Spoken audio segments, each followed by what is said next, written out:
Hello friends, welcome to Metro Story. Yes, நம்ம விஜயோட தாத்தாவை பற்றி ஒரு அப்டேட் வந்துருக்குங்க. அவர் பண்ண காரியம் என்னென்னு தெரியுங்களா? எஸ், வாங்க அது என்னென்னு பார்த்துடலாம்.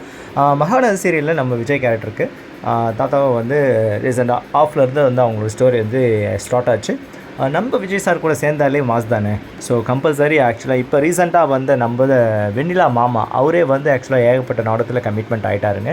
இப்போ ஆஸ் ஆஃப் நோ நம்மளுடைய தாத்தா எங்கே ரீச் ஆகிருக்காரு அப்படின்னு பார்த்தீங்கன்னா, நம்ம லக்ஷ்மி சீரியல் சன் டிவியில் வந்து லக்ஷ்மி சீரியலில் அதில் வந்து அவருடைய ரோல் வந்து அவருக்கு கிடச்சிருக்கு. எஸ், அவர் வந்து அந்த ரோலை வந்து எடுத்து பண்ண போகிறாரு. ஸோ அதோடைய வீடியோஸ் தான் இப்போ நீங்கள் பார்த்துட்டு இருக்குது. ஒன் ஆஃப் த ரோல் தான் அது. தாத்தா வந்து கமிட்மெண்ட் ஆகிருக்காருங்க. நெக்ஸ்ட் சீரியலில் வந்து அவர் கமிட்மெண்ட் ஆகிருக்காரு ஆஸ் ஆஃப் நோ. ஸோ இன்றைக்கி தான் அந்த அனௌன்ஸ்மெண்ட் அவர் வந்து கொடுத்துருக்காரு. அந்த அப்டேட்டை தான் உங்களுக்கு கொடுத்துருக்கேன். அது மட்டும் இல்லாமல் அந்த அனௌன்ஸ்மெண்ட் போட கையோட அந்த ஷார்ட்டில் எடுக்கக்கூடிய சம் பிக்சர்ஸாக அவர் ஷேர் பண்ணியிருக்காரு. ஒரு 4-5 பிக்சர்ஸும் அவர் ஷேர் பண்ணியிருக்காரு. ஆக்சுவலாக அந்த ஹீரோனி லக்ஷ்மி ஆக்சுவலாக அவங்க கூடிய அந்த ஷார்ட் வந்து போயிட்டுருக்கு. அது போயிட்டு இந்த ஒரு சின்ன வீடியோஸும் இதில் வந்து பண்ணியிருக்காருங்க. இது ஆஸ் ஆஃப் நோ அவருடைய அப்டேட்டு. ஆக்சுவலாக இப்போ அவருக்கு வந்து மகாநதி சீரியலில் வந்து ரோலிங், அதாவது அடுத்த ஷார்ட் வந்து இன்னும் வந்து வரல. ஸோ ஆஸ் ஆஃப் நோ ஃப்ரீயாக இருக்கனால அவர் வந்து சன் டிவியில் வந்து இந்த ரோல் வந்து அவர் டேக் ஓவர் பண்ணி அவர் பண்ணிகிட்ருக்காருங்க. இது ஆஸ் ஆஃப் நோ நம்மளுடைய விஜய் தாத்தாவுடைய அப்டேட்டுங்க.